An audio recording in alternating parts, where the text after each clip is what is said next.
बाकी तहरा पे शूट करला बड़ी मजा आवेला। अरे पत्थर बट पिया तहर पतरी कमरिया मजा आवेला। पत्थर बट पिया पतरी कमरिया मजा। अरे मजा आवेला। नहीं नहीं ये सूट नहीं करता, सूट ये करता है। क्या करता है? कुआं कइले बा।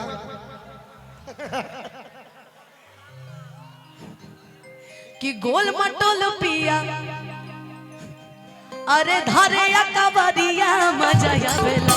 अरे मजा आवेला जब धरे या कवरिया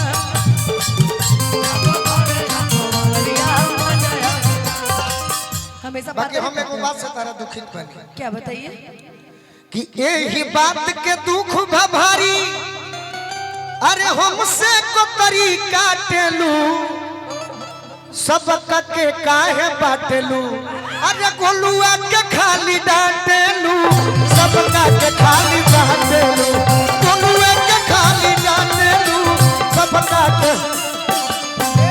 यही बात के दुख भारी, यही बात के दुख भारी हमसे को तरीका टेलू। यही बात के दुख भारी हमसे को तरीका टेलू। है दिलवा अरे सबका के काहे बाटेलू। अरे गोलुए के खाली डांटेलू सबका के काहे बाटेलू। गोलुए के खाली डांटेलू। जाड़ा के दिन आई तू अपना बोलमुआ से बात कहियो जान करू का। रामानुज भैया हमनी के घराना गायत्री बाबा के गीत सुन ले बा। एगो गीत गावत रहल कि हमके अरे बने रहे तो घर जा हमार भैया जी। इके कहता भरत जी राम जी से कहता रह नाही सुनबो ये नाथ तो रखिलो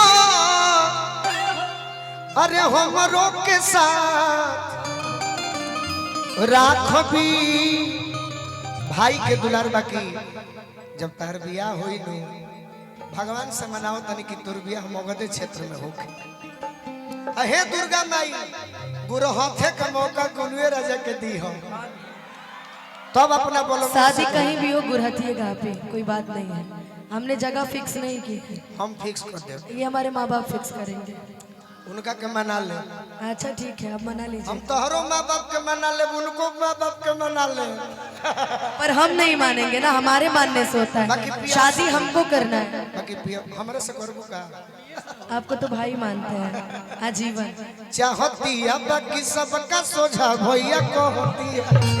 भाई मानतिया यही से सोझा भैया कहतिया। अच्छा ये कह सकत नहीं बागेश्वर महाराज जी लेखा दुइए को तो ऐसा महाराज बड़े भोजपुरी में के भारत देश में बागेश्वर महाराज जी जे मन के बात जाने ले। अब मंच पर अनुपमा के बात अगर केहू जानी तो गोलुए राजा हो। तू अपना प्रियवा से कह बुझाम करू का। जाड़ा के महीना आवत है कुछ दिन में कि बाड़ा अरे जाड़ाई पढ़ावता अरे पहाड़ा राजा जी बाड़ा जाड़ाई पढ़ावता पहाड़ा